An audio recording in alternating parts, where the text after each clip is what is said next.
Battle Line Hokkaido took place yesterday, and it gave us two good to great title matches and a couple of new developments for the big Destruction and Kobe show. They even tossed in some Pro Wrestling Noah storyline work in efforts to drum up interest for the event.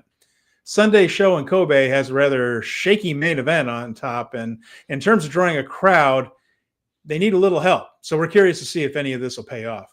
We're going to look at the developments that happened at Battle Line Hokkaido. We will preview Destruction in Kobe.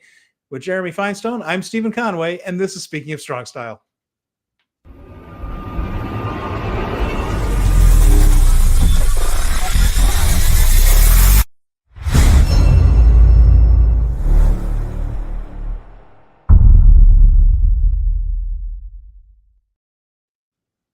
Welcome, everyone, to Speaking of Strong Style, where we discuss the news, issues, and events surrounding New Japan Pro Wrestling. We are contributors to the Fight Game Media Network. Jeremy, how has your week been? We had a big show on Sunday, the other day. We're looking forward to a big show on Sunday. How was your week? I got a cold, Steven. I got a cold, and it has just been kicking my butt. I actually watched the show yesterday, but I was so out of it that I went back and made sure I watched the semi and the main today, as well as the backstage comments. And other than that, I felt like I was able to just barely accomplish all that I had hoped to. The other good news is of those things that I barely accomplished, I bought my plane ticket to Japan for Wrestle Kingdom. That's exciting news. You're all squared away, huh? Just a hotel's left. So you said, when are you leaving? You're leaving like on the 30th or the 31st, right? The Monday, Tuesday, the 30th of December is when I'm flying out, and I arrive in Japan on the 31st, and then I will fly back on Monday, the 5th at like 5 o'clock in the afternoon in Japan, and I will arrive at noon on Monday, the 5th in San Francisco. Yeah, that's right. You get there about as soon as you left, but skipping New Year's Dash, huh? Okay, fair enough. It was one of those. I could, but my birthday is the 6th. And that's true.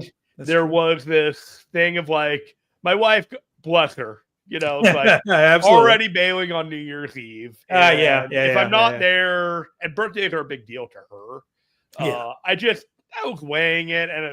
And the reality is they could do a completely hot angle the night after Tanahashi retires. But I don't think they're going to. Yeah. I think it's just going to be a fun little come down show. A lot of energy and a lot of emotion is going to be in that night before it.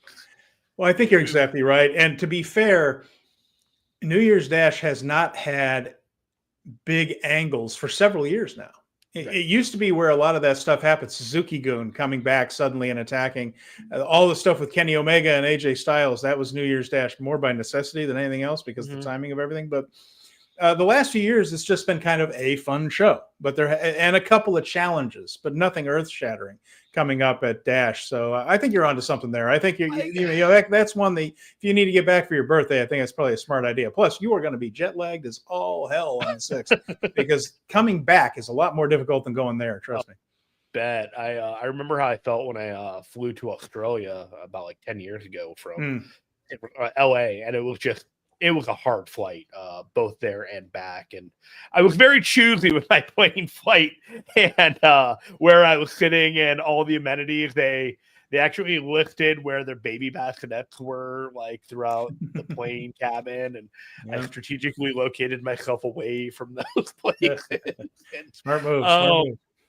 Yeah, I just want to like hibernate, like cozy up in a little spot, and if like this is my hole for the on the plane flight, and I won't bother you, please don't bother me, and we will all live in happy harmony. So yeah, there's a real chance that like Gabe Kidd is sent packing and David Finlay is sent packing, and there's like a hostile takeover the day after. Like all these things could happen, but the reality is it's not going to be the thing I remember if I'm live ringside for Tanahashi retirement. That's very fair. No, and don't forget, you're going to be there.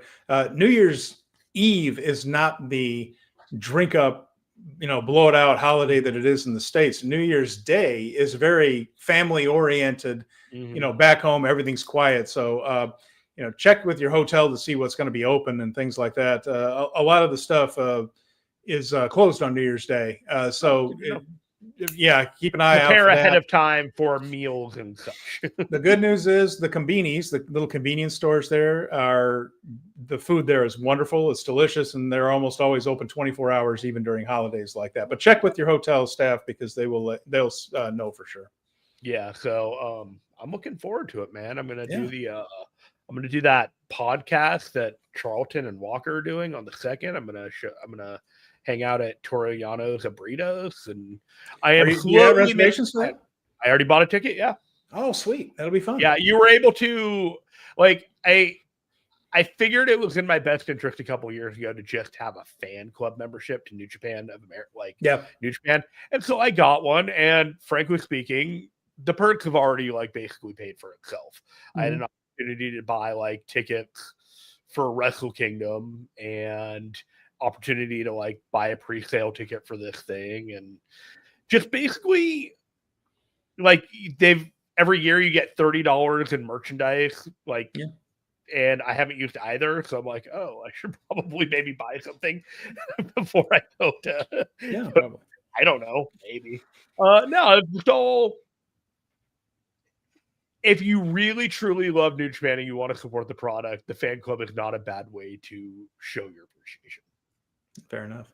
As for me this week, I've been watching just some of the other Japanese stuff, watching some of the Joshi things, catching up on a little bit of Noah as well, some Sendai Girls, that type of thing. I was surprised to see Mirai leaving Marigold. She just left Stardom, was one of the original Marigold wrestlers, and now she's leaving Marigold. Yeah, I guess so. I'm not sure where she'd go. She's already worked for TJPW. She's worked for Stardom. She's worked for Marigold, and she's left all of them now. So I don't know where she's planning to go. Scott E. Wrestling has speculated that she's just going to go freelance, the way of Suri and a few others, and perhaps do that. But she was a big star and apparently part of the training team for Marigold as well with the new people. So it's a little bit of a surprise. We'll see what Mirai has in mind. There's also some speculation, Jeremy, I'm curious about this, that the storyline was that she didn't do very well in the Dreamstar Grand Prix.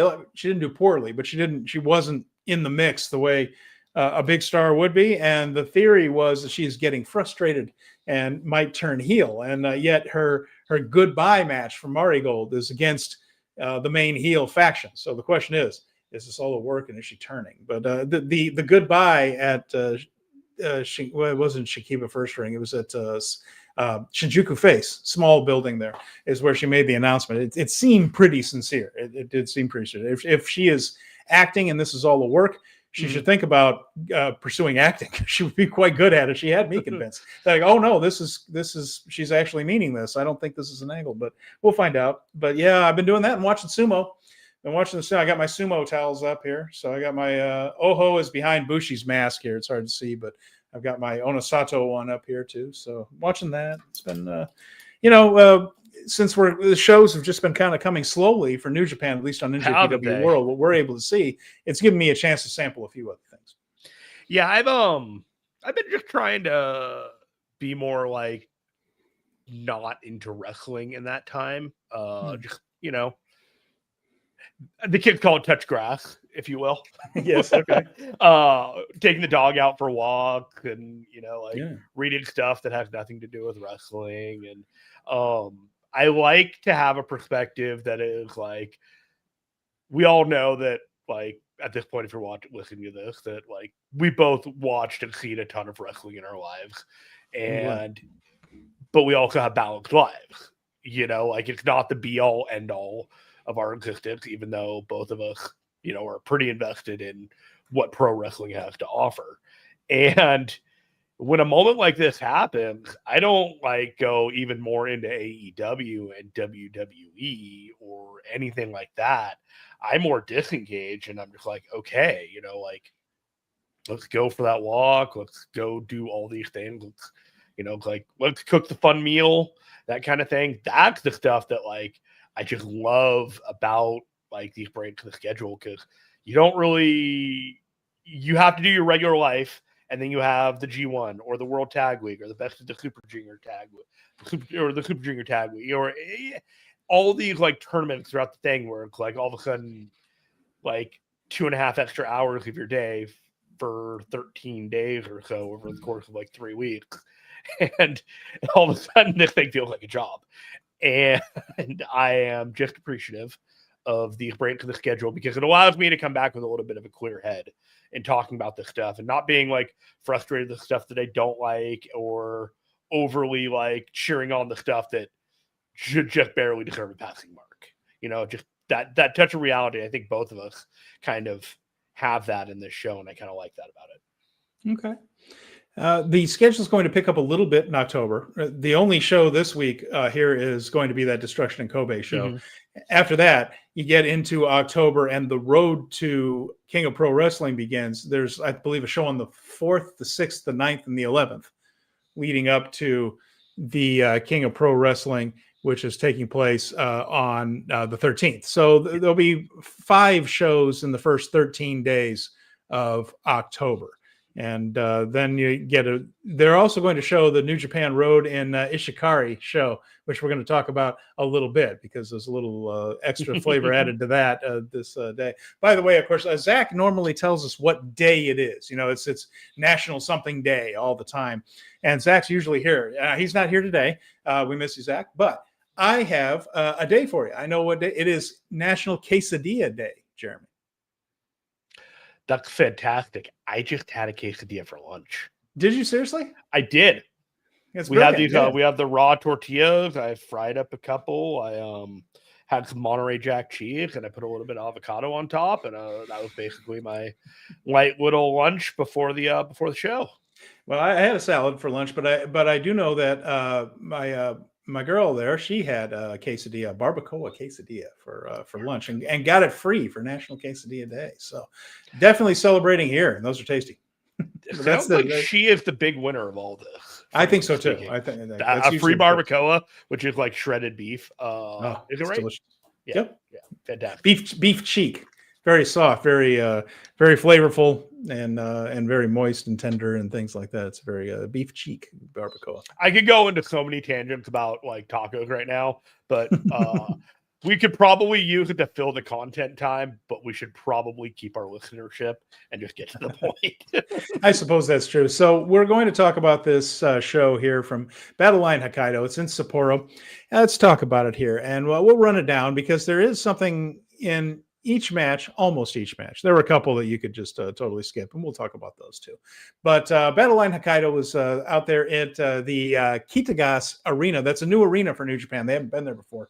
They're usually at the Hokkaido Prefectural Sports Center, which is not terribly far away. But last year, that's where they were for New Japan Seoul. There wasn't a tour like this last year, but they were there for New Japan Seoul, which was in June of last year. They drew 2,300. And this one drew about just over 2,000. So again, we're down a little bit from last year here, but nevertheless, 2,000. Perhaps. I don't think that's to be discounted. But looking at this here, we had about $2,000 at this building, which is a nice building, nice little arena. It's right on a train line, just outside of a station, so very easy to get to. I just checked it out on Google Maps. I like to do stuff like that. I'm a venue nerd, so anytime they're in a brand new building, I got to go look it up.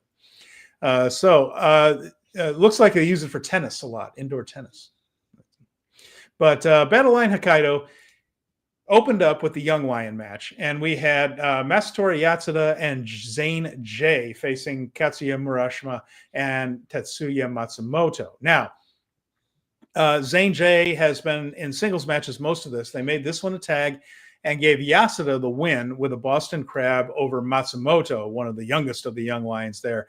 And that is a big opening match win for a Hokkaido guy. Yasuda and, of course, Taichi are natives of this area, this island. Right now, Hokkaido is the northernmost island in Japan. Sapporo is I would say, the only city large enough to get regular big shows. Everything else is kind of a house show type of a town, just not a lot of big cities up that way. But Hokkaido native Yasuda got the victory here and kind of set the tone, is that it was a big night for the Hokkaido guys. Yeah, I thought it was really interesting. They were trying to play off that Yasuda and Zane J kind of have like this rivalry, like this friendly rivalry going on where they're getting the best of each other, but they're also like friendly, competitive, and that was like one of the biggest takeaways that I got from this match was how they're trying to define the relationship between these young lions more and more. And once we got to the backstage comments, it seemed very deliberate that they were trying to like set some new groundwork on some of the relationships that that existed between wrestlers in this promotion. Yeah, Zayn had backstage comments, and the one thing I'd recommend to Zayn is, boy, try to do them without cursing that much. It just seemed like he was putting curse words instead of commas, and like he didn't, like he was afraid of a pause, so he would just curse. And you got to do better than that if you're going to be big time. That's again, there are times and places for swearing in wrestling. I'm not some fuddy-duddy that says that you should just keep it to gosh darn and all, but boy, he needs to do better than that. that was rough. It's not the time and place for him to be like so frustrated that he's dropping expletives left and right. Yeah. And the mood has to match the situation. And correct. So if you are aggressively just going wild with it because the Japanese audience just will react to the curse words and just like, oh, ha ha, like pop to that. Well, there's other people that are watching like, man, you can do better than that. Yeah. Yeah, and he'll have to if he's speaking like in front of large crowds and all that kind of stuff in front of the microphone. He's got a lot to like about his presentation. So it's like, the critique is only to make sure that nothing goes wrong.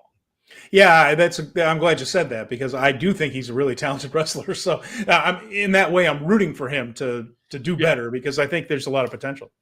There's a lot of up and coming wrestlers that see guys like Gabe Kidd who like have the aggressive like intonation and the verbiage and think that that's the pathway because Gabe Kidd is leaving, or like he's one of the young guys that has gotten there, and they're not matching up his aggressiveness in the ring and the way that he carries himself there as a one-to-one to their own presentation, and just think that the words will matter, and the words are simply a part of the presentation. That was our pre-show match for the most part. Afterwards, we had the opening match, so to speak, was Hiroshi Tanahashi and Master Wato. So this is part of Tanahashi's final road, wrestling everybody on the roster in a singles match, it seems. This is the first singles match between the two. Might even be the first time they were on opposite sides. I haven't had a chance to look that up to see if they were on opposite sides of a tag match. They may have been, but this is certainly the first singles match between the two of them. It wasn't bad. It was in the right spot on the card. I think if this had been higher up, it would have been a disappointment, but it was the opener. And Wato needed to take most of this match. We talked about it last week, Jeremy. He needed to show a little bit of gumption here, a little bit of aggression. He did. He did take most of it. He lost, of course. Tanahashi's going to win these types of matches. High Fly Flow won it. But the more interesting stuff was afterwards. So in the post-match comments, Wato was going on for a long time, and I was watching this thinking, why is Wato talking this long? It's unusual for him. And then I realized why, because he had to wait for Tanahashi to finish up schmoozing with the crowd and get to the locker room because they had a mini angle to do there. So he had to kill a lot of time, and Wato was doing everything he could to just say that this is the first time I felt Tanahashi's spirit as a wrestler and it inspires me and all this stuff. Well, Tanahashi sat down with him, gave him a bit of a pep talk as they sat in front of the sponsor logos. And Tanahashi then said, I think you should use the sling blade as a move. I think that should be something you do. And perhaps it will remind the fans of me after I have retired when they see you do the sling blade. And he felt like you're the kind of guy that could really make something out of the sling blade and do something interesting with it. And but he's also like, but don't use it all the time. Only use it in like big situations. Like, save it for the good stuff. Change your pace, Yeah, that's what I was saying. He kind of almost taught him how to, remember timing is important. Don't do it just to do it, But Wato saying like, okay, this is something that I can build upon and add my own flavor to, which means they've already been thinking about it for quite a while. Also, Jeremy, I didn't realize this. Tanahashi shared that Shinsuke Nakamura named it. Yeah, Nakamura named the move. Interesting. Yeah, I didn't realize. It was also bittersweet when Tanahashi was talking backstage, like, "Yeah, this is my last match here in this town," and you're just like, it's just kind of like the air drops out of the room, like, shit, it's getting real. You know what I mean? Like, you get into like, Yeah. Oh, there you go. All right. Last one. It looked like the first time that Wato and Tanahashi, if I'm looking right, faced off against each other on opposite sides of the ring was in a fantastic Mania match a couple of years ago. And then it has happened. It has happened a few times since then. Okay. But certainly their first singles match between the two. And let's see. Fernando Zayas is here, by the way. Fernando, didn't forget about you. Glad you're with us. Hello. Colin will be along in a bit. Now, the next match, skip altogether because this is awful. It was Togi Makabe, Tomoaki Honma, and Toru Yano, Taguchi, Shomakato, and Tiger Mask.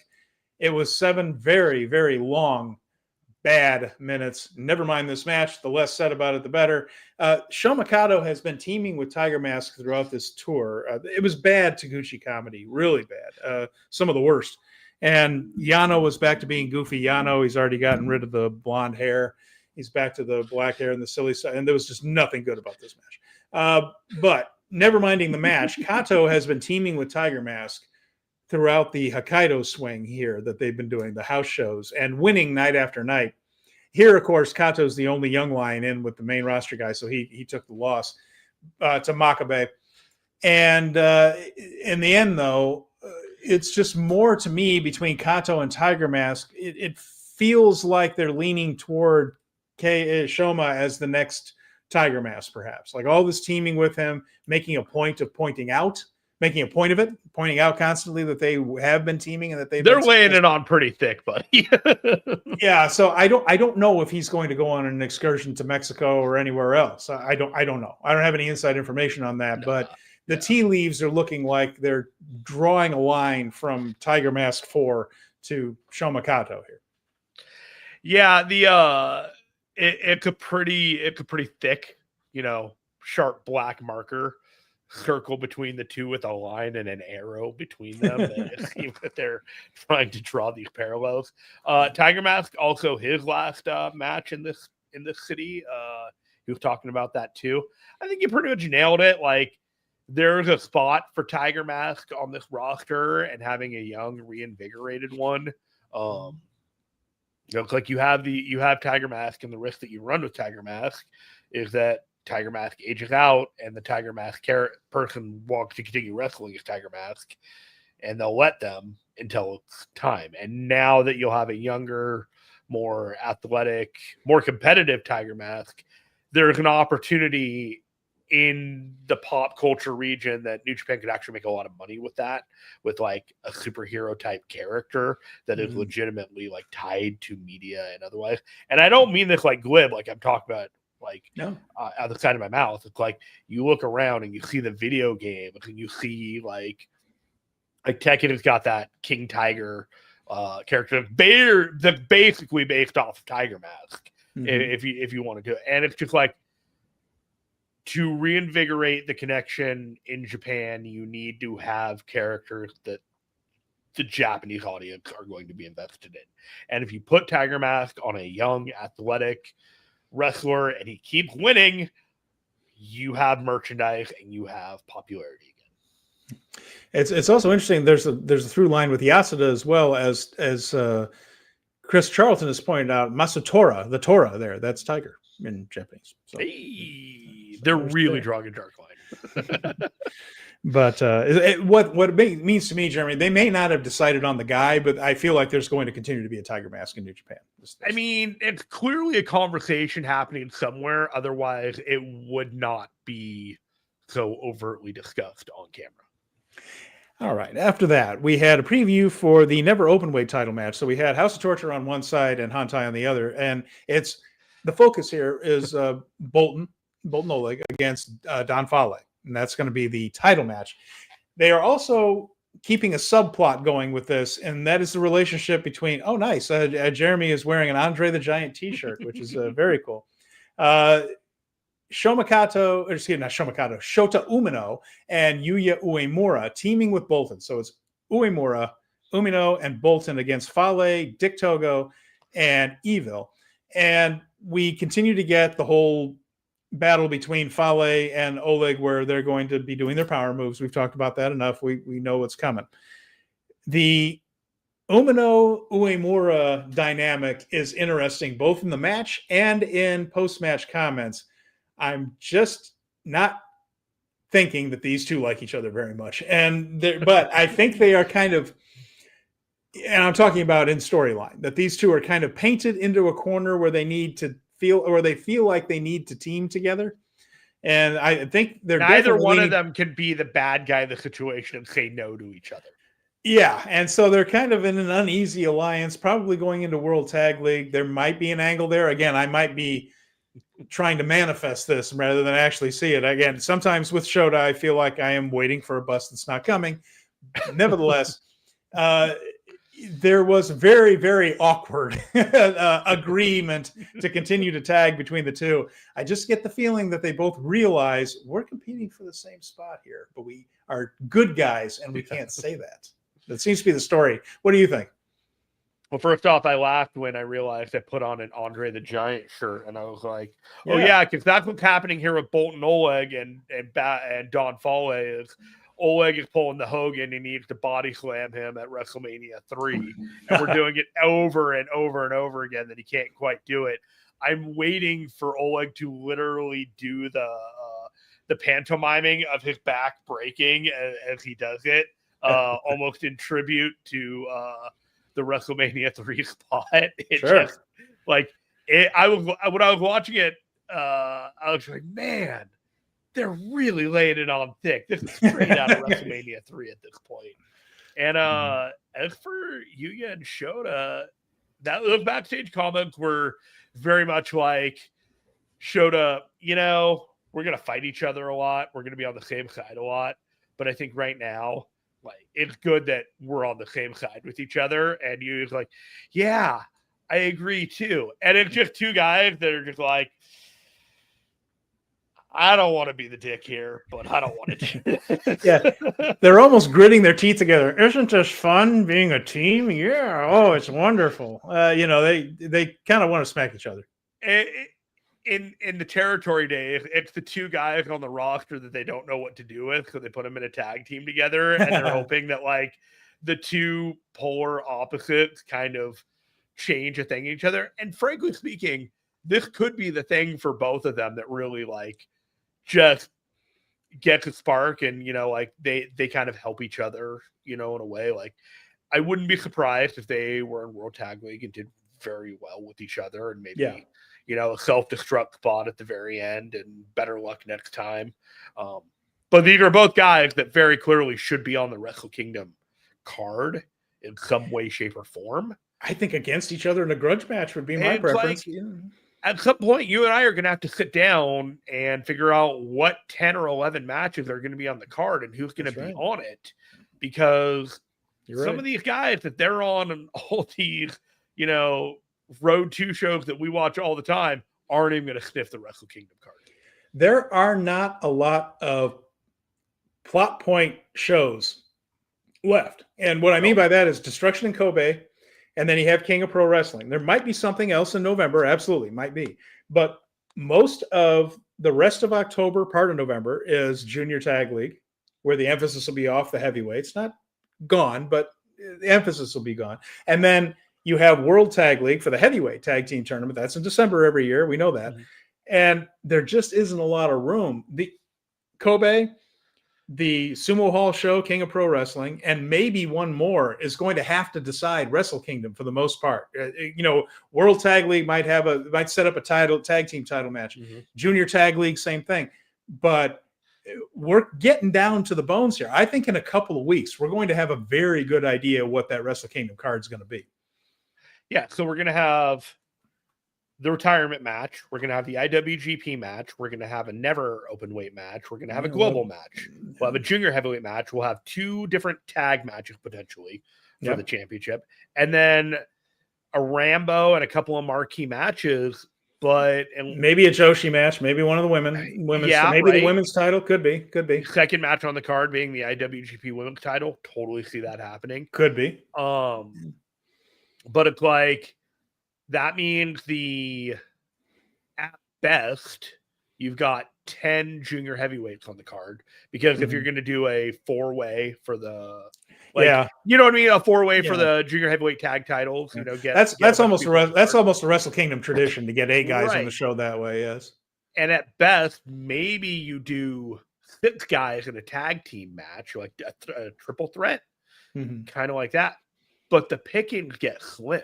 You know, like, unless you do like Yuta Ice and Shota and Yuya, and then, you know, maybe Taichi and Ishii, you know, that's the best way that all those guys are going to get on the card. Yeah. I think it's going to shape up, but you're absolutely right. They're going to have to find ways to shoehorn things in. Last year, a little bit easier because they had the Wrestle Dynasty card too. Yeah. So you could spread things out a little bit. There wasn't the pressure to cram everybody in there, but this year, different. Like, the way that I look at it, it's like, I'm still trying to figure out how a guy like Zack Sabre Jr. figures in on the card. He's not going to be in the IWGP match, I don't think. He's not going to be retiring Tanahashi. Would you put him in a global or an over open weight match? That seems kind of beneath him. Yeah. So then all of a sudden, like, what exactly do you have for Zack Sabre Jr. this year?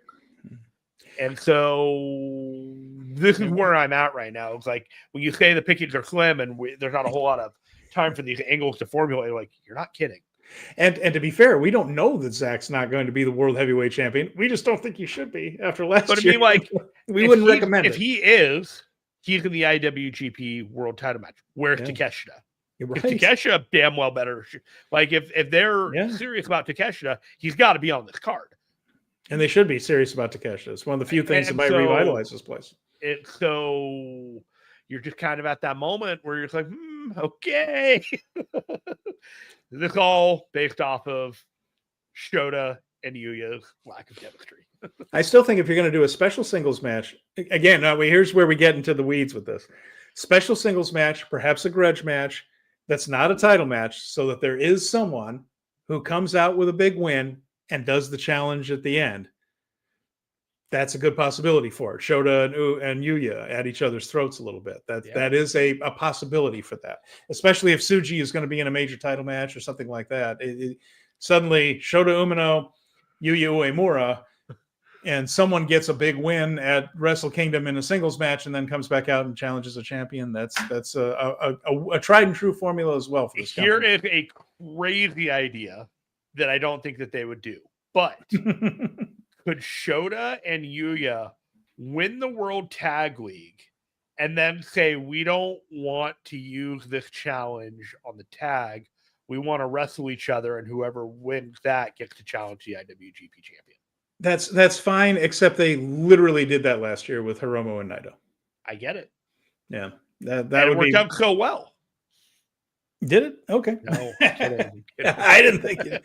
I was going to say, I don't remember that working out so well. Just like, they love to come up with these crazy ideas to get to the same destination, but introduce like, you know, a left turn to make it seem like it isn't a direct like through line. And, you know, it all ends up being what you kind of expected it to be anyways. So, all right. Well, what was the next match after this preview tag? We have another preview tag.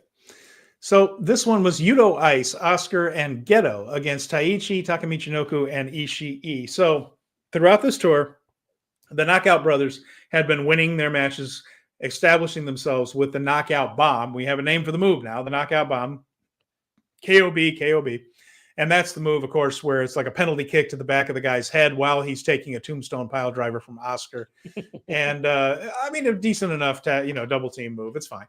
And this time we are in Sapporo and we're going to put over Taichi here. So Taichi gets the victory by super kicking Geto and got the pinfall. And then they really wanted to put over Taichi. It was a big night for the Hokkaido crew because after this match, there was another post-match attack. They hit the knockout bomb on Taka after the loss. Then they beat down Ishii, but Taichi rallied again, fought them all off, and then got on the microphone and talked to the crowd, thanked them all for being there, and said that the October 19th show, Jeremy, would take place in his old middle school, like the middle school where Taichi was like the gym, student. Right? Yeah, in the middle school gym where Taichi had played pro wrestler on the playground. He was going to come back as, I would imagine, probably a main eventer in his hometown, which I think is really cool. I think that's a really neat thing. But this was all about putting over the Hokkaido boys, because Taichi came out of this having run off the challengers and everything else. It's fine. It's his home. It's his home province or his home island. It was for the good. Go home show. Make perfect sense, and frankly, it was the perfect finish to do. If it's the finish we think is going to happen. Yeah, fair enough. Sunday. Yeah, I think so.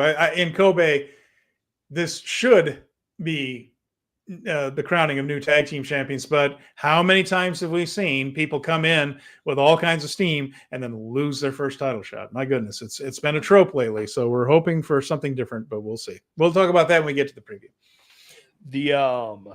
The thing that I was laughing about the Taichi thing is like, it's really cool and charming and all that stuff, and then you stop and think about it, like, so New Japan is touring at a middle school gym. Yeah, that seems kind of low rent. Yeah, I suppose so. You know what I mean? Like you think about it a little bit. You're like, well, that's probably not great for where they're what arenas they're going to and with it. But it's also a fact of life. If you go where you can pack out a crowd, and a gym for a school, would have courts and bleachers and an ability to pack a lot of people for a sporting event. It's a small town. I mean, like Sapporo is the big city in Hokkaido, but that's not where Taichi grew up. He didn't grow up in the city. He certainly was. The city was certainly a part of his life in the way that the biggest city on the island is for everybody. But he grew up in a small town, and he said in the interview that maybe it had been backstage comments, but he said that this is the largest gym in the town. It's a small town. They're going to a specific guy's hometown. They've done this with Taguchi. They've done it with Shingo, where they go to smaller places than they would normally. And it's the guy's actual hometown. It's kind of his show. If he's not necessarily promoting it the way Nagata does Blue Justice or anything like that, or Taichi, Takamania, or everything like that. But it's a special show in the guy's hometown. It's not going to be in a big gym, but it's going to be a big nostalgic thing and probably a feel-good show. Yeah, I'm looking forward to it. I think Taichi deserves, a couple of those victory lap shows where it's just kind of in his honor kind of thing. Yeah. But very few people have put more into trying to keep the place afloat than he has over the last year. He's worked very hard. Yeah. All right. Backbone. The other thing I want to say about that finisher with the KOB is, like, if you think about it, a kick to the back is you're about to take a pile driver and you're trying to stiffen up your back in order to maximize like protection, and then somebody kicks you in the back and during the reverb you go down. It's like that actually would really suck. Yeah, fair enough. That's a good point. All right, after that one we had unaffiliated. That's Shingo Takagi, Yota Tsuji, and Hiromu Takahashi facing Gabe Kidd, Taiji Ishimori, and David Finlay. Now, this was essentially 3 previews in one. All of these guys are paired up, basically, for singles matches at the Destruction in Kobe show. So we have the there were title. 2, and then as a result of this one, that was supposed to be a special singles match. They were already going to wrestle each other. It just turned into a title match. So you had Shingo versus Gabe for the global title, a special challenge match between Finlay and Tsuji, because they just can't keep their hands off each other. They're the big rivals, and if they're going to be in the building, they're going to fight each other. And then we had Hiromu and Taiji Ishimori, who were going to have a special singles match in Kobe. However, they changed it up a little bit. The match was decent. It had some good energy to it. These two groups work well together, so this was a decent one. But Ishimori ended up getting the win with a ghetto clutch on Hiromu. The storyline is Hiromu then lost his temper and challenged Ishimori to a GHC title match in Kobe, wanting to get his win back and to entice Ishimori to give him even more. He wanted to get his win back. He decided he lost his temper and put the title on the line. I guess he already had the match, so putting the title on the line doesn't make a ton of sense, except he just lost his head. And he said the winner will defend against Aita in the next big Noah show. And so Ishimori played it like he didn't want the title. Noah is playing like they're ticked off at Hiromu for putting it on the line. Hiromu is playing like he didn't really mean to do it, and he shot off his mouth and is sorry, and it's a whole schmoz. But either way, it looks like one of two things is going on. They just want to tease the whole idea of Ishimori being the GHC champion and to add some spice to that Kobe card by putting another title match on it. Or an agreement has been made with Ishimori to actually return to a Noah ring and wrestle again, which would be kind of news and a big deal for Noah. One of those two things is happening, and so it'll either be Ishimori or Hiromu facing Eita next time that Noah has a big show. So that was the storyline out of this one, that Hiromu lost his head and now he's got a title match on Sunday. Oh, silly Hiromu. The GHC title thing going on doesn't do much for me, but I'm glad that like the cross promotion is kind of working for both companies, because I feel like it's reinvigorating Hiromu, and in that sense, like, good for him. You know, the Noah stuff and him in AEW really enjoying himself just kind of gives me the sense that he's enjoying his time outside of New Japan a little bit more than the stuff that he's doing in New Japan, but he's trying to make it all work to his advantage. The rest of it, God bless Gabe Kidd and Shingo Takagi, but this is the least hottest like time they've ever butted up with each other. You know, like every other time that they've done it has had way more heat. And this one, I think the idea that Gabe Kidd is 1 foot out the door just kind of has people a little less invested and just more like, all right, well, when is he showing up over here, blah, blah. And, you know, the smart thing to do is to get a little bit of heat on Gabe is not being able to lose that title, and no one's going to be able to take the title from him before he goes. I think that's probably the best thing that you can do with him at this point, and then put somebody over at the end. But those two guys should have a really good match. As for like Finley and Yodatsuji, the backstage comics had them like with this idea that whoever wins gets to call their shot going forward with whoever the champion is. And it kind of feels like we've been there, done that with both of those guys right now. So even that doesn't enthuse me all that much. Okay. Well, Ishimori, by the way, holds the record for longest reign with that title in the past. He held it for 405 days at one point. He's also held it for another 60 days at another point. So he has spent more days as champion, I believe, than anybody else. Also has defended it 10 times over the course of that 405-day reign. So he's somebody who is heavily associated with the GHC Junior Heavyweight Championship. I wouldn't rule it out, but it seems so weird. Like, you keep it on Hiromu, have Hiromu and Eita have their match. I mean, if you did Ishimori and Eita instead, still be a good match, but it just feels like, what is going on here? Like, why are we hot potatoing this title? All right. After that, we did have the junior heavyweight tag team. No, we had another, there's another preview. Zack Sabre Jr. with TMDK teaming up with Hartley Jackson and Oiwa. This is the other one that you can skip. No reason to watch this at all, actually. Ren Narita, Yujiro Takahashi, and Sonata.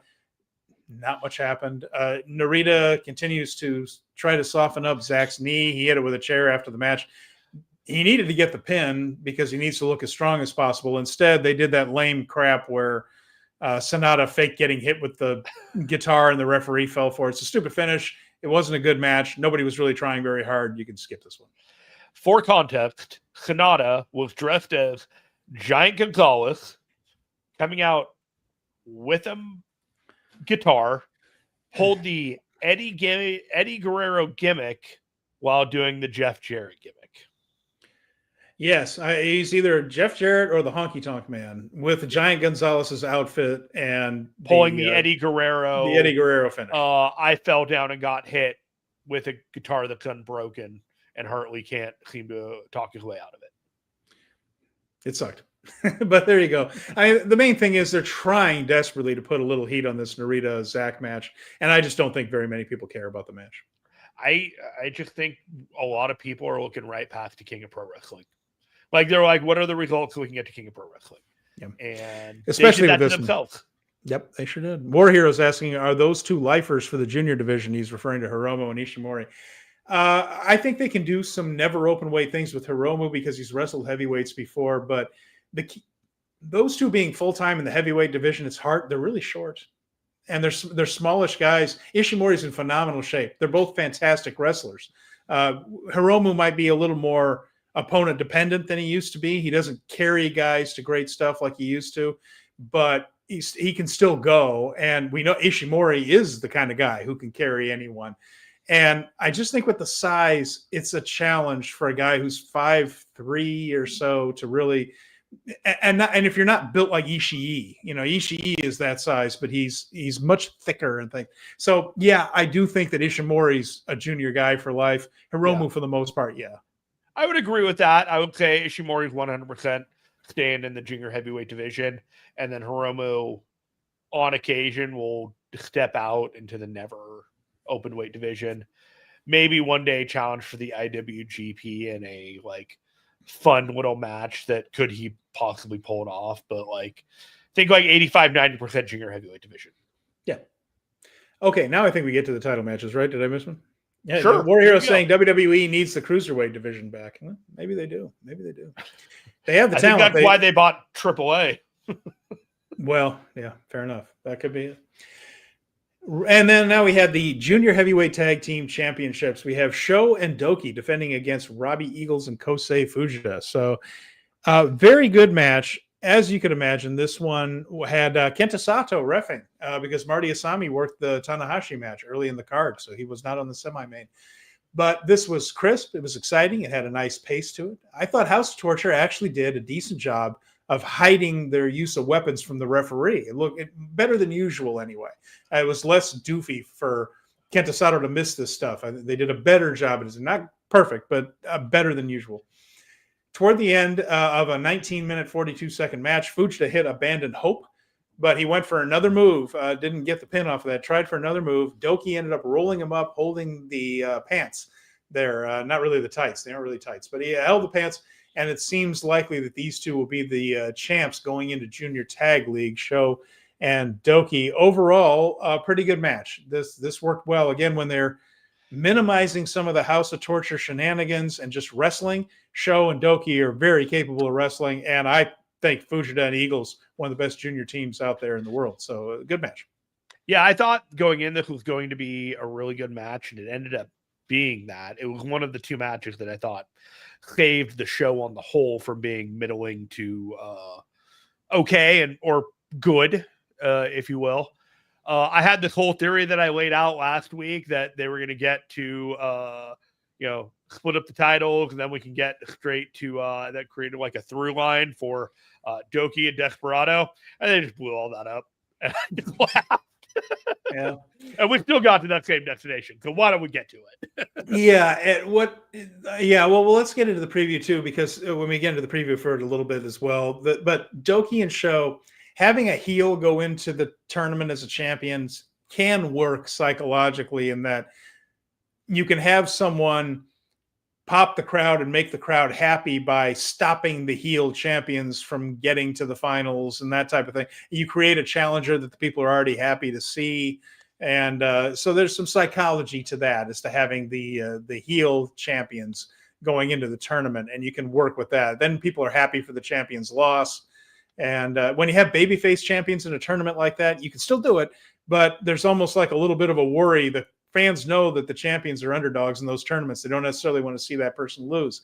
It's the other way around, where they're happy for the champs to get upset at that point. So that can work for them psychologically in junior tag leagues. So I thought. Do you think that they might do a thing where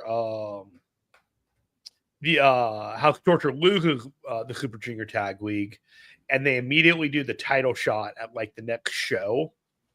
Maybe.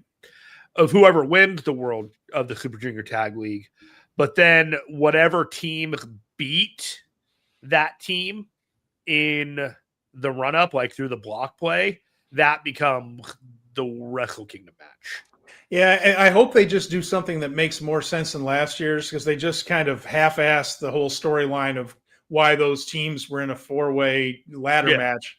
They kind of stumbled over that, and it didn't make a whole lot of sense. So whatever they do, I would like it to be maybe the team that wins and the teams that upset the champions on the way in. So at least everybody has a reason to be there. Like, they've definitely created a situation where I'd be very surprised if there were any dual champions going into Wrestle Kingdom. Okay. Now that brings us to our main event, and boy, was this great. This was a great match. Yo and El Desperado for the IWGP Junior Heavyweight title. And It was all Yo early. And what I liked about this, Jeremy, is he did his weird behavior stuff early in the match, not later, once things picked up. But he did his kind of acting weird in the context of psyching out Desperado. I never felt like he was doing it just to do it. It always seemed to have a reason to work on the mind of Desperado. Disquieting effect on Desperado kind of thing. Desperado worked on Yo's knee, which came into play late in the match. Yo worked on Desperado's neck. That came into play later in the match. In fact, there was a spot with Yo I thought that was really cool with the Ushigoroshi. He hit an Ushigoroshi because Yo keeps using moves from his former Chaos teammates' playbooks. So here was the big Ushigoroshi, but his knee had been worked on by Desperado. Desperado's neck had been worked on by Yo. When he hit the Ushigoroshi, both of them took a shot, and they both went down. And I thought that was actually really clever. Desperado tried numero dos, but it hurt his neck to stretch Yo's knee over the back of his own neck. And so sold that. I thought there were some clever spots, interesting selling going on in this match. And by the end of it, Yo wasn't doing anything goofy. They were locked in, and the fans were into these near falls. Right. Each wrestler got an excellent, excellent close call late in this match, like one that I thought was the finish. And in the end, though, it was a Tiger Driver type of move, led into a Pinche Loco to win. 24 minutes, 52 seconds, breezed by. I thought this was an outstanding match. This might be my favorite Yo match in the last few years. He's had some good ones. Like he's had some good ones. He's tremendous, but like there's always something that I was like, yeah, but, and I don't have any yeah buts in this one. Yeah. Like it was like main event Yo, and he delivered on his end. And Desperado, geez, man, he might be the best babyface the promotion has. Oh, yes. Yes. I just like yes, top to bottom, he is just like he's everything. Well, let's talk about why, right? What's missing from the heavyweights? Desperado, a couple of things. Great wrestler, yes. And there are other heavyweights who are great wrestlers. More charismatic than most. He's a good talker. He says interesting things. It doesn't come out sounding like a bunch of baby face cliches. He sounds like he's talking from his heart. He communicates well. But the other point, Jeremy, I keep bringing this up, the dude comes through. So if you root for him, he comes through for you. And that's what no heavyweight's doing in the babyface side in the heavyweight division. They never come through. They always fail. But Desperado comes through. So the people feel like they can invest in him. He won't let them down. And he hasn't. And you're right. He is the best babyface in New Japan right now. And he just had his eighth title defense in this reign, which broke the record, I believe. Like I think it was at 7 up to that point, and so he is the first person in the junior heavyweight in years, if at all, I think, to have 8 title defenses in one reign without being defeated.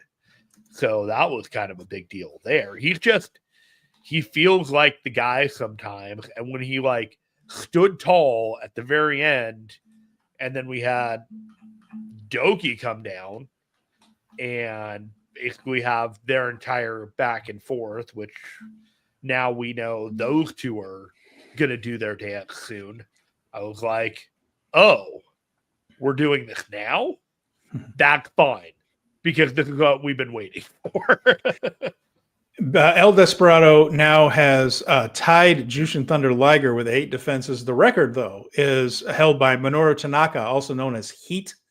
And that was he had 11 defenses in one reign. Appreciate there. That was but that's it's up there. I mean, really, he has already passed anything Hiromu did, Prince Devitt, Ultimo Dragon. Those guys had 7. Only Liger and Desperado have had 8. Yeah, so Desperado is 100% one of my guys right now. Every time he's in the ring, like even that Shinichi champion match where he did, or whatever it was, the Great Bash heel match where he was fighting against Iizuka. It's like they protected the hell out of that dude. They wouldn't even let him lose. The other guy had to take a DQ as he got knocked out. So they know he's something special. He is in fact something special. And I think the credibility of all the death matches and just everyone knowing that there's nothing fake about this guy. His authenticity is 100%, has done wonders for him. And he has asked afterwards to team with, he kept calling him Komatsu, which is his last name. Yohei Komatsu is Yo's name. And he kept calling him Komatsu and said, I would like to team with you. And indeed, they've been added to what was a 6-man is now a 10-man tag they put. And we'll get to that as we approach that card. So perhaps a junior tag league team here. I'd imagine they would want Desperado in the tournament to help That's draw. An all-star team, frankly. Yeah, and it could be really good. We'll see if they do that, but they're going to team up at in Kobe there, and it's a situation that I think is he's just one of New Japan's most valuable guys, and I'm curious to see when this Doki match finally happens. You mentioned Doki came out and challenged him afterwards. If it happens at King of Pro Wrestling, if it happens in the Dome, if it happens at both places, I mean. Anytime those two are in the ring together, it's electric. So I'm excited for this. Good things happening with Desperado. One of the few things on the card coming up that I'm really anxious to see. I feel like everything else is a stop on the way somewhere else, but Doki and Desperado, I'm in. Yeah, that's one of those matches that like you circled, like that Wrestle Kingdom match was just getting started, and they have so much more ready, chomping at the bit for when it's time. So before we preview the big Kobe show, the Destruction Kobe, I want to say here something with Tyler Murin, who's joining us. He said, what's up, guys? I had to cancel my NJPW due to my loss situation. Understood. But thank you guys for being here. Well, yeah, we're glad you're here too, Tyler, for sure. And can I just say, I really want Despe versus Hangman Adam Page match. Damn it. And hopefully I'll get back to work soon. I mean, that would be now I good. want it too. God. Yeah, I can't say that was one that I had really thought of, but that would be Desperado and Hangman in a Texas death match would probably be a match of the year contender. Yeah, that might be an interesting matchup there. That would be an interesting matchup. Maybe at a Forbidden Door to come someday. I don't know. Thank you for the drive-by, Tyler. It's good to see you. Yeah, Tyler. Yeah, we're happy for absolutely. I know there have been tough times, and thank you so much for spending some time with us. We're rooting for you, man. We hope things get better. Yeah, absolutely. And we're glad to be here for you. So. So Destruction in Kobe. So we're doing that on Sunday. And Colin's asking, what do I make of Mirai leaving Marigold? Actually, I tackled that earlier in the show. We talked about, so you can go back and get that. I think it's interesting that she seems to have trouble finding a spot to land consistently. She's worked for several different promotions and has left several different promotions. She's talented as all hell. I'm curious as to what she wants from a promotion. She's never been put on the back burner. She's been a major part everywhere she's been, but she moves on. Maybe she's just restless. Maybe she sees what Saria is doing and thinks, I can be that too. I can be the person that just hits the big shows and works for everybody. The fact that that's working for Saria and to the point that there's several others who show up at all these other shows now. These Joshi promotions tend to work with one another. Maybe she just feels like I'd rather make my own schedule at the moment. But it was a surprise to me. I think it was a surprise to a lot of people. And she's talented. She is really talented. I'm curious to see if she does that. Or, like I mentioned, Colin, that if she's working and this is all just a way to turn and go with Darkness Revolution at her quote-unquote final match, she deserves some sort of acting award because she had me convinced. But if she's working, she's good at it. So there you go. And Tyler said he's wanted that match, Despe and Adam, at one of the Forbidden Doors. Fernando agrees it would be excellent. The more I think about it, the more I'd like to actually see that one. And you know that I've criticized Adam Page a lot, but I think he and Desperado would be a pretty good pair. That would be the word is transcendent, Steven. The word would be transcendent. Well, let's not. Okay. Transcendent. That's a word. It's a word. Okay. So we're going to Destruction in Kobe. Now, last year, Destruction in Kobe had an announced crowd of 4,528. And the main event was Naito versus Great Khan for the world title in the main event.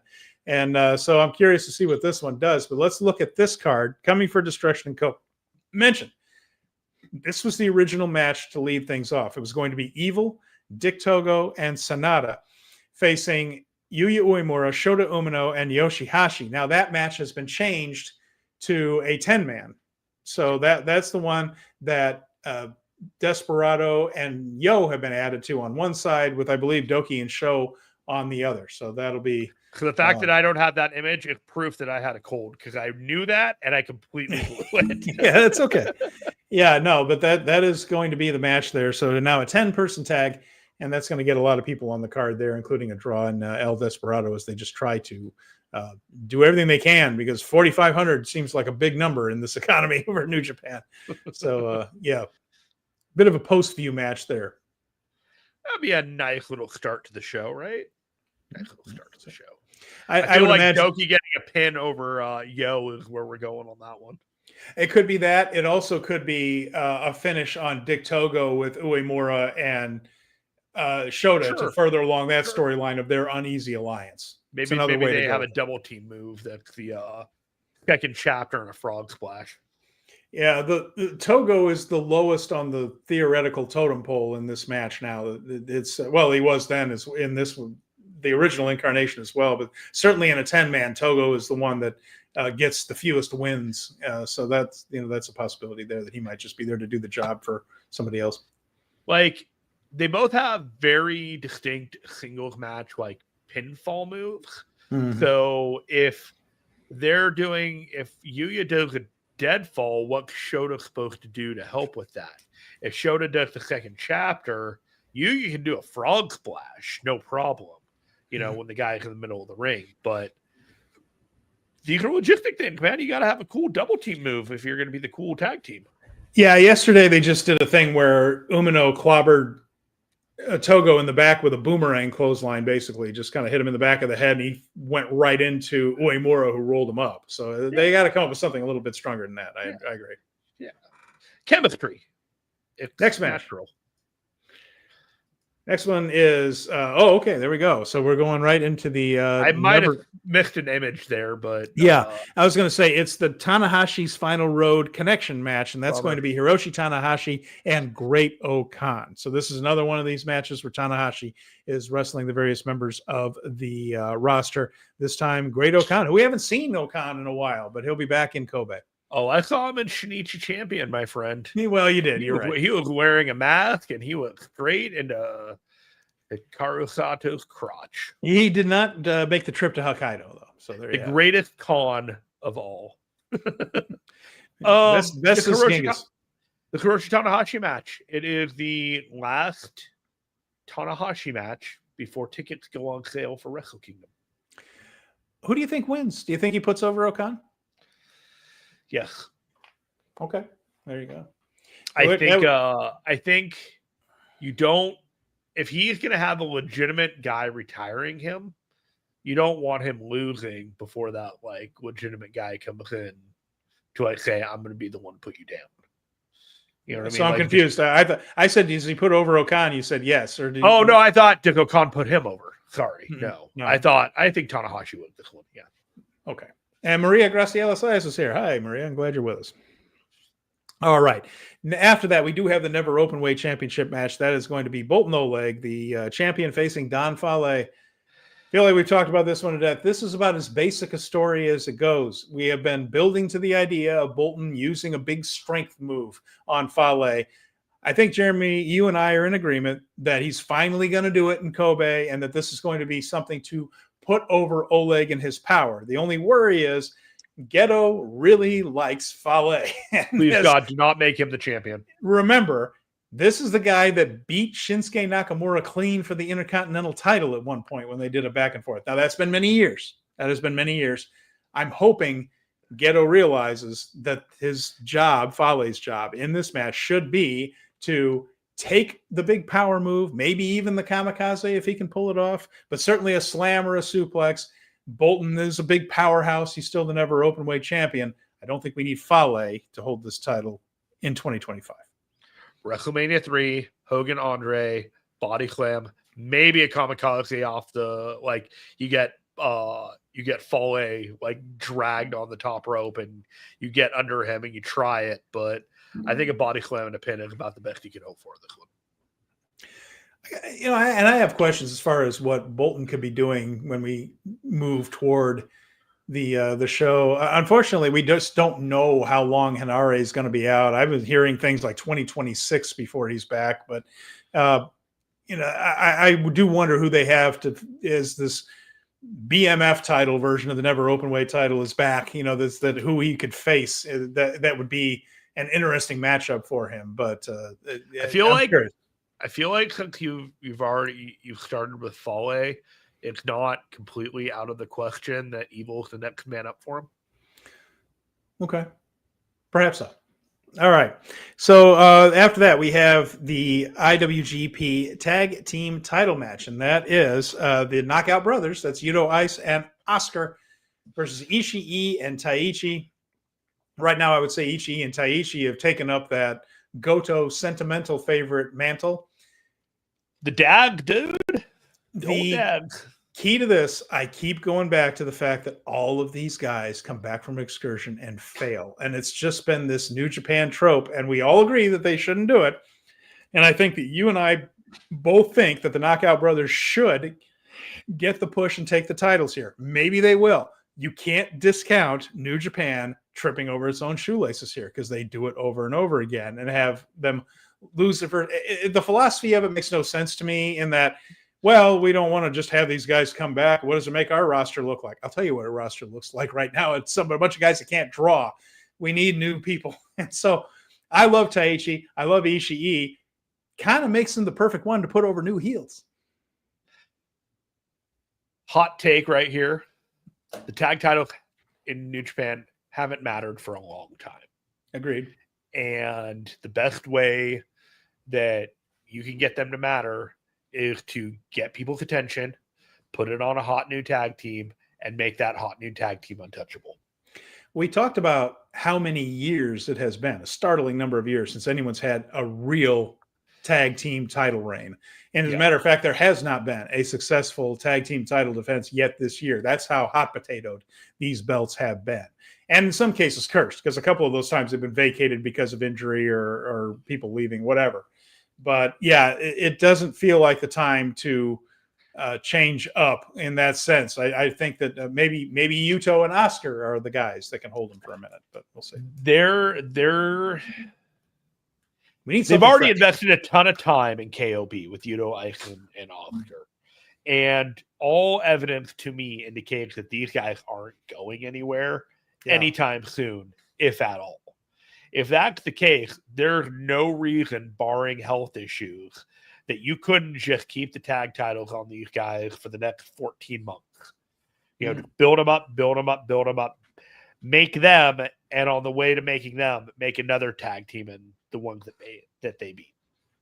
Interesting. I tell you what, even in a perfect world, I think that they should probably build up Yuto and Oscar. I'm working all this through in my head right now, but even their losses, maybe by count out, maybe by DQ or something like that. I mean, really don't get these guys' shoulders on the mat anytime soon. Just have them run through some things. But maybe a draw is a little ambitious for those two. But I'm talking about just like, but in like pre like road to matches where it's not them. Like even them, they're not taking the pin. Like you keep them away from keep the shoulders off the mat. Finishing sequences if they're not the ones finishing for at least 6 months. But you can't discount New Japan botching this. You just can't. We have too much evidence. But Tyler says, who needs Andre and Hogan when Microman versus Omos? Replace that analogy for me. Microman and Omos. It's amazing that those two are made up of the same biologic material, and basically they're both human beings, but it just doesn't seem like they both Where are. are you going with this? No, have you seen like Microman? I know, smallest mini there is, and Omos is Omos, right? And they've stood in the same ring, and they are both human beings, and yet they are not remotely. They are not the same. Yeah, they are not the same. All right. After that, what's next? Hiromu Takahashi and Taichi Ishimori. So we've already talked about this one quite a bit. Hiromu putting the GHC title on the line. Ishimori said he doesn't want the belt. He's not interested in the belt. Been there, done that type of thing. We'll see how this one turns out. So again, this is either them wanting to bring Ishimori back for a big show at Noah against Aita, or just an interesting twist in the tale, and it makes all kinds of sense to have Ishimori as a threat to the GHC title since he's so associated with it, and it's going to be Hiromu against Eita. Either way, the match with Eita for Noah should be pretty good. I mean, Ishimori would have a good match with him, so will Hiromu. So as far as New Japan fans go, this will be a terrific match as well. This is exactly the kind of guy, Jeremy, who can still get something out of Hiromu because Hiromu seems motivated, and Ishimori is the type of guy who can have a great match with him. It does kind of feel like a fresh matchup between these two, even though like they've gone at it with each other a lot. Mm-hmm. So I'll give them credit for that. It feels fresh in a division that has struggled to feel that way for a while. All right. There you go. So that'll be Hiromu's first defense of that title, by the way. That's so he just won it from was it Yohei, right? Yeah. Yohei. I believe so, yeah. Yota Tsuji and David Finlay, that's a special singles match. No titles on the line, but what's more of a New Japan trope than winning a special singles match and then challenging later on in the show? Tsuji versus Finlay, the story being very simple, is that these two can't stand each other. They get under each other's skin. Whoever lost the last match has to come back and get the last word again, so these two must fight. How many times have they wrestled each other this year? Quite a few. But they're all good. They're good. It's fine, but it's like this is indicative of the fact that they've completely failed to build up anybody over the course of the year. Correct. Because they're running back this as the top two guys in the promotion, potentially challenging for the title before or on Wrestle Kingdom. And if that were the case, why didn't you just have one of them win the G1? You know what I mean? Like, it's this match doesn't mean anything to me because they've thrown on this like consequential outcome as if one of these guys gets to call their shot because they're the top guy. The only thing that I could think of is that this is when, like Jake Lee comes back and he just costs like David Finlay the match or something like that. Because at some point, Geto can't be in love with the idea that Finlay just can't win as the leader of Bullet Club, and he keeps failing in all these situations. So I'm kind of waiting for that shoe to drop, and I'm not sure if this is the moment for that to happen. Yeah, and we don't know that they're going to challenge for the world title. It could be the global title because that's the next match after that, but they've both Tsuji and Finlay have already been associated with the global title, so that wouldn't even be particularly fresh. Right. Both of them have held it. Both of them have run with it for a while. And Finlay's number 2 already has the title right now. And as far as the world title goes, well, they both challenged and failed to get that in recent memory. It's just you hit the nail on the head. Is that this is a match that they have to throw, that they felt like they had to throw on there because everybody else has been compromised by the booking. And even this doesn't really have a potential to bring anything fresh to main events going forward. Yeah, I mean, like if Yota Tsuji is somewhere in the main event, cool, fine, whatever. You still have to sell me on it. If Finlay is in the main event somewhere, cool, fine, whatever. You still have to sell me on it. In no way, shape, or form, up to this point, do I feel sold on either one of these guys at a main event level currently with what New Japan has going on. Yeah, they both have a lot of work to do, and if Tsuji ends up being the guy at Wrestle Kingdom to challenge Takeshita or whatever, he needs a bunch of big wins. This could be the first to try to make it look credible again because he just keeps tripping over the last hurdle and things. So a lot of work to do. The worst thing that I can say about it is I literally do not care who wins this match. Okay. Well, the Global Heavyweight title match is next, and this is the second defense for Gabe Kidd, and he is facing Shingo Takagi.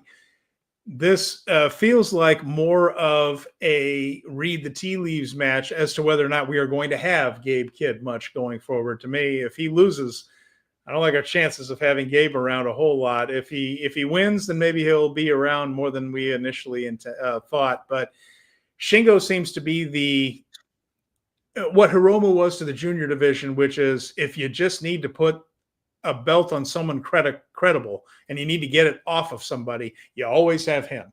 And for a while, Hiromu was that in the junior division. Just like just put it back on Hiromu, the fans will buy it, and we can do something with it. I feel like Shingo is in that spot with either the Never title or the Global title, which is we might lose this guy. Have Shingo beat him. God, that would be the worst outcome. What a waste of an investment. Yeah. Honestly. Like, I think it's irrelevant. Either way, Gabe Kidd's leaving in January. Like, to me, that is you feel that confident about him? 1,000%. Okay. Like, I think it's pretty clear at this point that if you're not looking at this with an end date in mind and that dude is off to AEW, I don't know what to tell you. Like, New Japan cannot compete with the contract, and with Tanahashi retiring, not a whole lot of reason for him to want to be on that active roster with the rest of the he's not totally loved, that kind of thing. So that to me seems somewhat irrelevant. But if you're taking the belt off of Gabe Kidd to give to Shingo, I feel like you have lost an opportunity to use Gabe to put over one of the younger guys. And for the fact that they have continually failed opportunities to put over these younger guys and to get that belt and level up one of the Reiwa, Yuya, hell, I don't even care. Put it on Ren. I literally do not care. But I do not want him dropping the title to, God bless Shingo, a 40-something-year-old veteran because it's the safe play. Yeah, I mean, well, I'm going to put the pause on that. Let's talk about the main event because it actually ties in. I was say I'm getting ahead of myself right there. I have very similar thoughts on this match. Is that Shingo's great. This match will be good. Like most of this card, this match will be good. It won't be particularly fresh, but it'll be good. And this will be good wrestling between the two. Shingo would be a good global champion.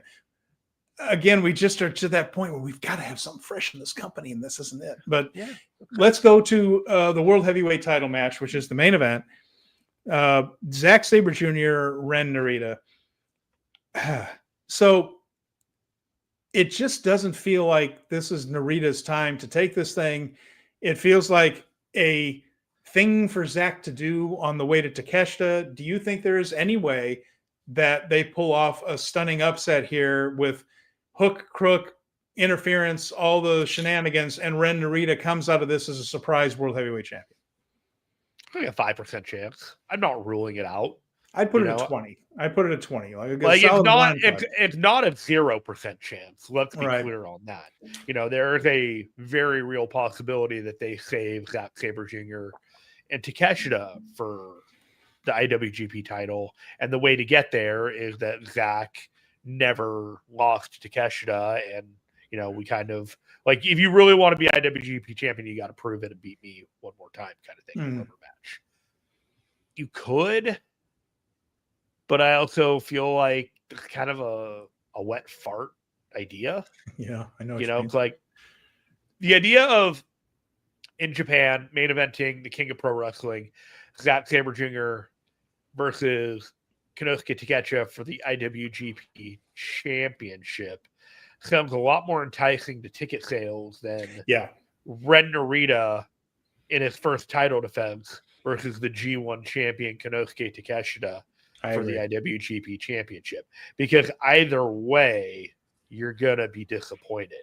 If Ren Narita wins, you're going to be like, why the fuck did I waste my time with the G1? Correct. If Takeshita wins, whatever, you just beat Ren Narita. Yeah. And that's, again, this is not a knock on Ren Narita's talent. It's a point about the booking that he just hasn't been made out to be that level of a guy yet. He's a number 2 in a faction. It's like if Randy Orton and Triple H, Evil and Ren Narita, and the other guy, and Don Foley's got him on his shoulder, and they're doing the thumbs down. It's like there's more likely a chance that Evil's gonna like cut him shank him in the back than anything else. And that is my point with Narita, that his story shouldn't be the world title. His story should be overthrowing Evil. True, that should be this thing. He absolutely can be. He is talented enough to be a champion, maybe even the IWGP World Heavyweight Champion. But he needs to take Evil out first. That needs to be his character's progression. for a lot of reasons. One, he just needs that extra juice because he is a talented guy, and he might be able to be a good world champion, especially as a heel. The other side of that is there's a real babyface run in Watanabe, Evil. I think the G1 kind of showed that the crowd would get behind it. So Yes. Narita overthrowing him, making Evil into the sympathetic babyface side of it, even if he maintains the dark side of him, which the fans might actually enjoy, there's meat on that bone. And you can get, if Narita then wins that feud, now you're talking about a guy who can challenge for the world title, and you got to take him seriously. Now he's the leader of his group. Yeah. All of that stuff needs to happen before he can be the world champion, I think. And maybe the most important part of all this is something you said earlier. Zack Sabre Jr. versus Konosuke Takeshita sounds more like a Sumo Hall main event than Ren Narita versus Takeshita, and they've got to sell tickets. Yeah. At the end of the day, we're in a business of making matches that you want to see. And Ren Narita simply does not have that cachet yet. He should someday, but you're right. And that's not his fault. It's no. not. No, it's not. To make that clear. No. But, like they don't have Naito. They're losing Tanahashi in 3 months. It's like Takeshita is part-time. Who's the guy? Like who is it? Desperado? Is it your junior heavyweight? You know what I mean? Like it just like we are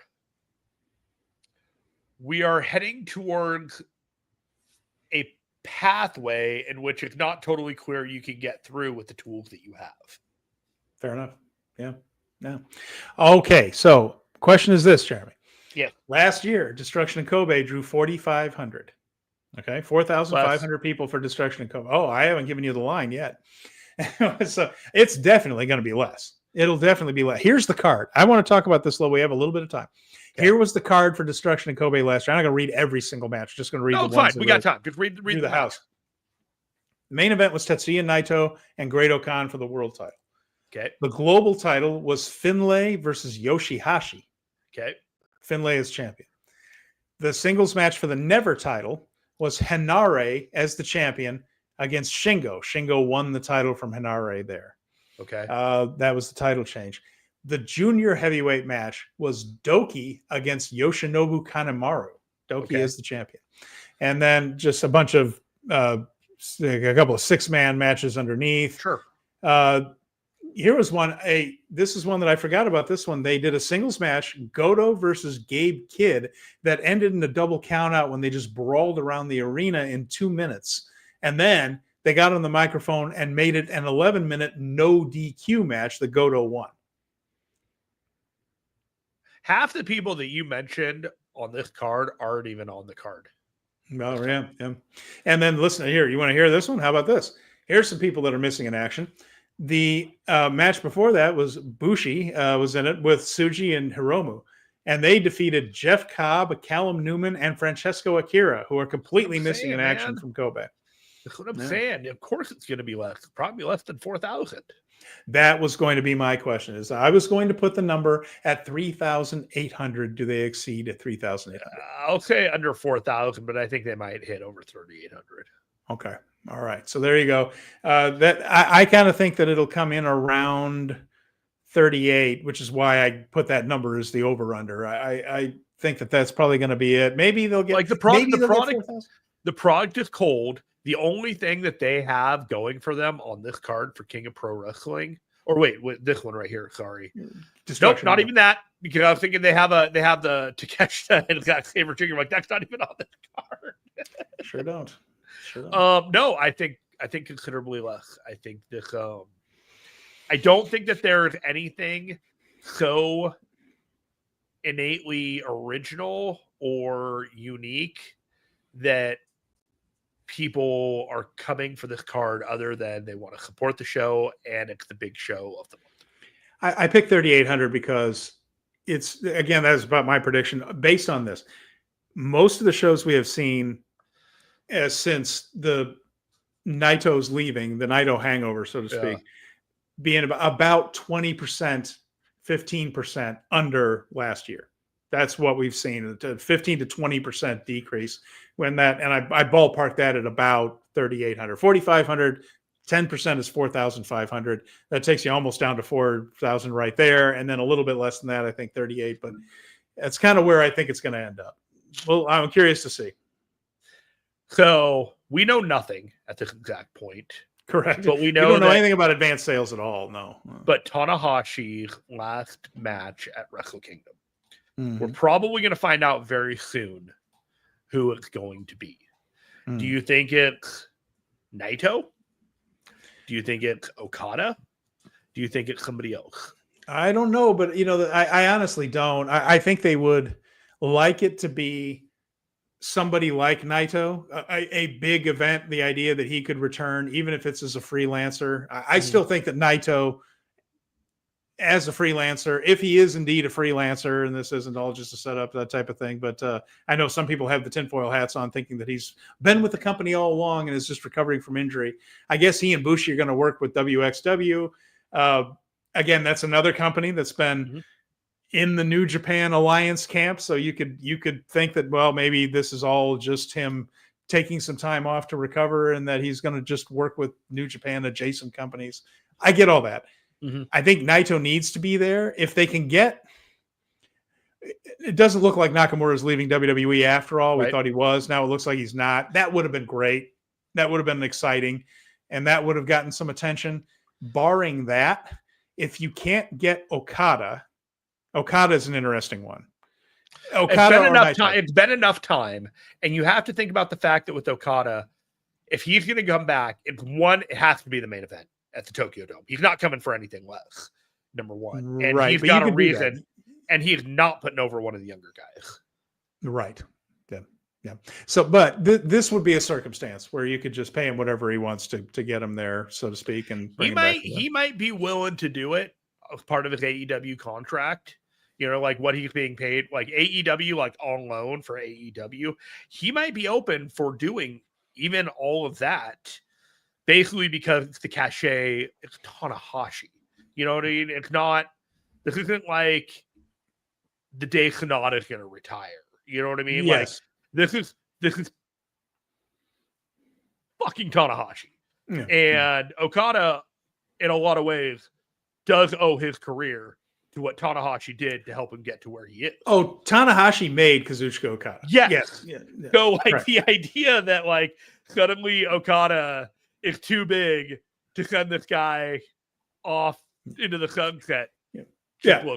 Now Okada was talented enough that once he got the ball, he ran with it like no one has. Sure. So he was brilliant. And Tanahashi didn't do it alone. But it takes a village. Tanahashi didn't put him over the way he put over Okada, Okada doesn't reach the status that he got. And yeah, absolutely. In that sense, he made Okada. So yeah, that would be a good one. I think those are the two. Those are the two that could actually bring some real attention. But it needs to be Japanese main event. Yeah. Like Kenny is still like an adopted, beloved figure, but it's not the same thing. He's third choice. He's third choice on that list, which is pretty high considering all the people in pro wrestling. But I mean, those tickets could go on sale on October 1st. And if they don't have at least one match announced for this thing, when they have every opportunity to do so, they deserve what they get. Well said. Yeah, well said. So we'll see what Destruction in Kobe brings on the 28th. So that is coming up Sunday. We will be keeping an eye on it. Of course, when we come back here next week, we're going to break down that card top to bottom right there. And we will have full coverage of it for you here, as well as a look ahead to the aftermath of that, which should lead us into the road to King of Pro Wrestling. So now we're starting to get that through line going. I think next Thursday, we're going to have a lot of clues as to what's coming. A lot easier to fill 90 minutes coming up. USVA guy says Prince Devitt possibly. If he weren't connected to WWE, I would take it a lot more serious. That's a very lovely sentiment that Prince Devitt threw out there. He's not the guy that works at WWE that they should be sitting over. Yeah, it's it'd be a terrific match, but again, I don't know that it's. I don't think it's going to happen. For one thing, I don't think WWE is going to for the Western world. That is not fan service for Japan. Yeah, and he was a big star in Japan. We're not trying to discount that, but he's also WWE's not going to send him. Nakamura is right there. But he's not either because he's WWE. That's what I'm They're not saying. gonna, Why they're would not going to help. you send Devin over to retire the guy when Nakamura's right there? Yeah, well, I mean, they're not going to do either one. They're not going to do anything to help an AEW. I was ally. cheesing. No, I understand. I understand. Believe me, Hi, right now I hope you're they're well. trying to Bought my plane ticket. as we sit here, WWE is trying to figure out something to do in Japan. Okay, they are. I promise you, they are. They want to take over the world and choke off all the talent pipelines. So, what are we gonna do today, Pinky? Same thing, brain. Same thing we do every day, Pinky. Try and take over the world. that's correct. All right, they got to fatten up that goose for the Saudis to buy. So that's what they're planning. All right, get us out of here. All right. So with that in mind, I want to say thank you to everybody who joined us live. Tyler, Fernando, Maria, Colin, all of you guys, USVA guy, we're glad you're here, as well as for everybody that listened to us live, or everybody who listens to this podcast later or checks out this YouTube video down the road. We appreciate your time very much. Don't forget Power Bombshells will be back here on Sunday. Sam, happy, healthy Sam. She's still here with us. And Mel, don't forget about them as well. A lot of great discussions about pro wrestling here in the fight. Check out Sam's Twitter. She's got a lot of good news information on there. Yeah. Good news in a world that needs some good news. So for Jeremy Finestone, I am Steven Conway. This has been Speaking of Strong Style, and we will talk to you again very soon.